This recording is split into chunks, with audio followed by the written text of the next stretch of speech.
So, in this video, I'll be talking to Emma Botha, who's studying at the University of Cape Town, and she'll be telling you how she made it into the architecture school. And she'll be sharing her application portfolio that got her accepted.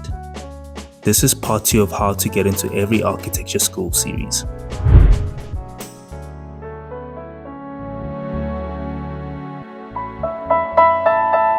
So, can you introduce yourself? My name's Emma Botha. I am a first year at the University of Cape Town. And can you tell me about the story of how you applied or you got into university? So I was in matric, and for me, I never knew what I wanted to do or what career I wanted to pursue. So literally my decision to apply for architecture was when the applications you needed to apply. But yeah, so I kind of just needed to just do like a checklist of what I'm passionate about and what drives me and makes me tick, and architecture was a career field in which it ticked all those boxes. So yeah. Were you like writing prelims or busy with school in a hectic way? Like what are you up to around that period of time? I think just trying to manage matric. Matric is really stressful. So yeah, it was also close to like June exams. I think it was like July time around then was when we needed to apply. I think UCT is also quite like one of the early ones as well. So yeah, just managing the stress of matric and then still trying to figure out what you want to do for the rest of your life. So yeah, it was a bit stressful during that time. Was it the only university which you applied to? No, I applied to quite a few actually. Wits, Free State, Pretoria, and UJ. Yeah, those are all the other ones that I've applied to. Then looking at your submission portfolio, did you take art or have some sort of art background? I didn't take art. Yeah, I do it as a hobby, like drawing and stuff is a passion on the side. And also I didn't realize that I was so passionate about it until later in life, and like I said, when the applications were happening, that I could take it into a career. So no, I didn't take art, but I took EGD though. What other subjects did you take?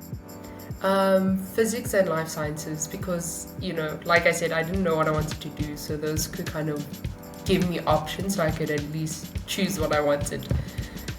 And would you say that those subjects helped you with architecture or anything related to what you're currently doing?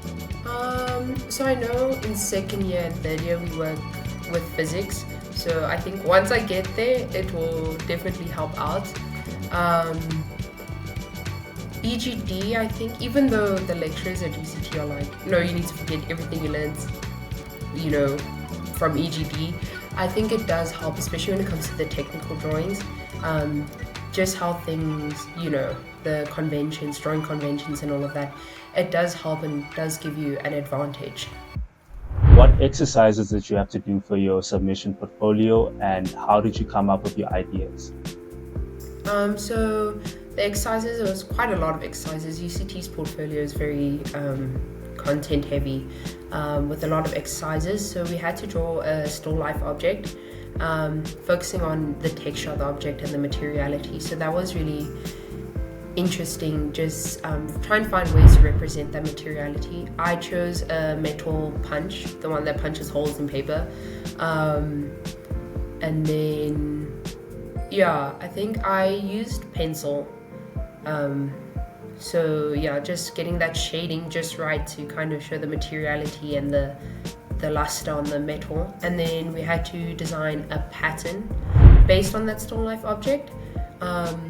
Just trying to kind of show indirectly the object itself instead of just, putting something very obvious on there, just trying to find the representation. And then we had to draw an elderly person in their favorite place. And I chose my grandfather.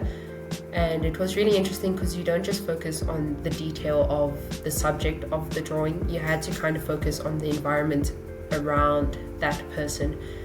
So it just allowed you to kind of open your mind and your eyes to the bigger picture. And then we had to design and make a lamp.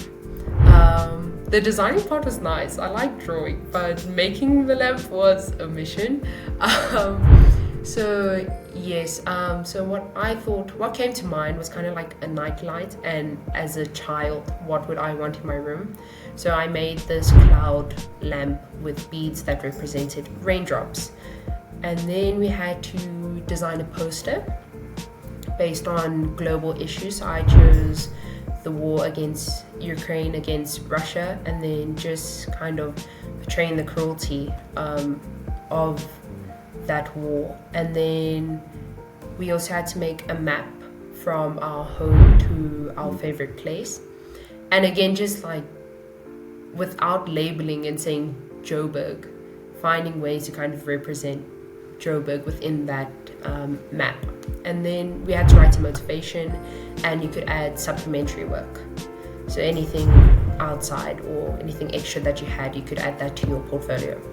So why did you choose to come up with a cloud lamp? I don't know. I just thought, because obviously, like a nightlight, you're going to bed. And when you go to bed, your head's in the clouds, dreaming, kind of that atmosphere. And I thought it's something cute, like nice in my room. Something that I would want in my room. Is it like something which you had experience in making? Yeah, no, I actually, my family helped me out a lot with that. Because, yeah, I kind of had steps in which I knew how to make it. Like I said, the designing and planning the steps, I knew how to get there, but I just couldn't execute it. So having my family being able to kind of help me out when I got a bit stuck or when things weren't coming together. So that really, yeah, having a good support system really helped me out. And when it comes to the map or the journey, how, like, what basically inspired you in deciding to represent your whole journey that way? I think, let me find a way to phrase this. But I think it's just a way to show my, surrounding environment for the way I experience it, instead of the way it just is.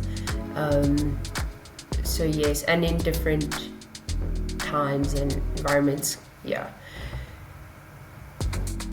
How long did everything take you?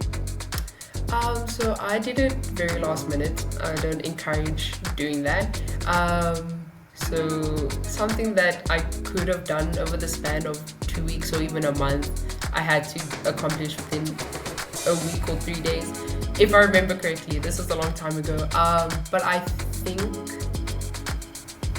this portfolio should take about plus or minus 2 weeks if you're including like other life things and other stresses and other commitments that you have. I think you could complete it over 2 weeks. So was this like before you started writing your exams or afterwards? Yeah, and then also with the other portfolios for the other universities, just trying to find, the time for that. And then procrastination is also my worst enemy, so. Okay. Did you have an interview or any sort of on-campus activity that you had to do after submitting a portfolio? UCT didn't have an interview, and then since I was in Joburg, I couldn't attend their open day, if that counts as on-campus activities. So yeah. So basically they judged you off your portfolio? Yes, and end of year marks. Yeah, that's crazy. Wait, how did you perform in high school, just out of curiosity? Yeah, my matric results weren't the best. It was literally bare minimum. So I was actually really surprised when UCT sent me SMS and was like, "You're accepted." And I was like, someone's probably scamming me, trying to hack me or something. But yeah. If you had to talk to Emma from matric, what advice would you give her about applying for architecture and about studying architecture in general?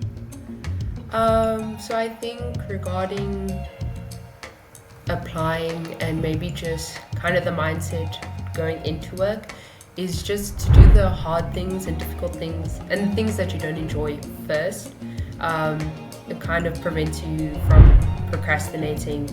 And I think for me, I think things take a lot quicker than they actually do.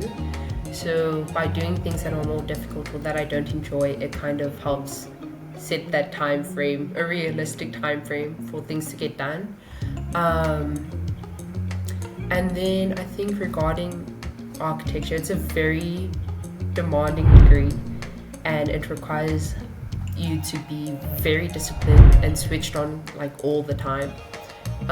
So I think I would just tell myself that to go easier on myself and be kinder to myself, and to kind of just, give myself that pat on the back for the smaller things, because I think you think so much of finishing the project as a whole or the end result so much and fixate on that you don't allow yourself to give yourself credit or congratulate yourself for the smaller things and the steps that you've completed and accomplished getting to there.